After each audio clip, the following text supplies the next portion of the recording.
بسم اللہ الرحمن الرحیم۔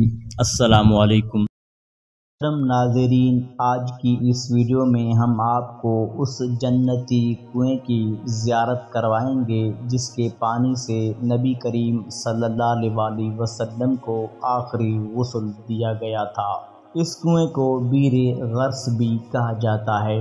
یہ مدینہ منورہ کا وہ تاریخی کنواں ہے جس کا پانی آپ صلی اللہ علیہ وسلم نوش فرماتے تھے، اور آپ نے اپنی وفات کے بعد اسی کنویں کے پانی سے غسل دینے کی وصیت بھی فرمائی تھی۔ اس کنویں کو یہ اعزاز حاصل ہے کہ اس کے پانی سے نبی کریم صلی اللہ علیہ وسلم کو آخری غسل دیا گیا۔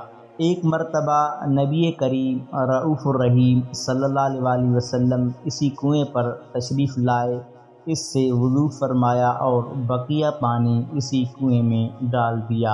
ابن حبان سے روایت ہے کہ حضرت انس بن مالک رضی اللہ تعالی عنہ بیر غرس سے پانی منگواتے تھے اور فرماتے تھے کہ میں نے نبی کریم صلی اللہ علیہ وسلم کو دیکھا کہ آپ اس کا پانی پیتے تھے اور وضو فرماتے تھے۔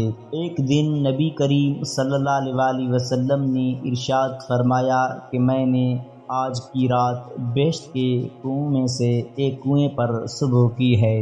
نبی کریم صلی اللہ علیہ وسلم صبح کو جنتی کنویں بیر غرس پر پہنچے اور وضو فرمایا اور اپنا لعاب مبارک اس کنویں میں ڈالا۔ آپ کے سامنے شہد پیش کیا گیا، اس شہد کو بھی اس کنویں میں ڈال دیا۔ نبی اکرم صلی اللہ علیہ وسلم نے وصیت فرمائی تھی کہ مجھے وصال کے بعد 7 مشکیزیں میرے کنویں کے پانی یعنی بیر غرس سے غسل دیا جائے۔ نبی اکرم صلی اللہ علیہ وسلم نے حالت حیات میں بھی اس کنویں کا پانی پیا ہے، اور ایک روایت میں ہے کہ نبی کریم صلی اللہ علیہ وسلم نے حضرت علی المرتضیٰ رضی اللہ تعالیٰ عنہ سے فرمایا تھا کہ جب میں اس عالم سے سفر کروں تو بیر غرس کے 7 مشکیزیں پانی سے مجھے غسل دیا جائے۔ ناظرین، وصیت کے مطابق نبی کریم صلی اللہ علیہ وسلم کو اسی کنویں کے پانی سے آخری غسل دیا گیا۔ مسجد قباء کے شمالی جانب تقریباً 1 کلومیٹر کے فاصلے پر مدارس شاوی کے قریب واقع ہے، جس کے گرد دیوار بنا کر اوپر چھت ڈال دی گئی ہے۔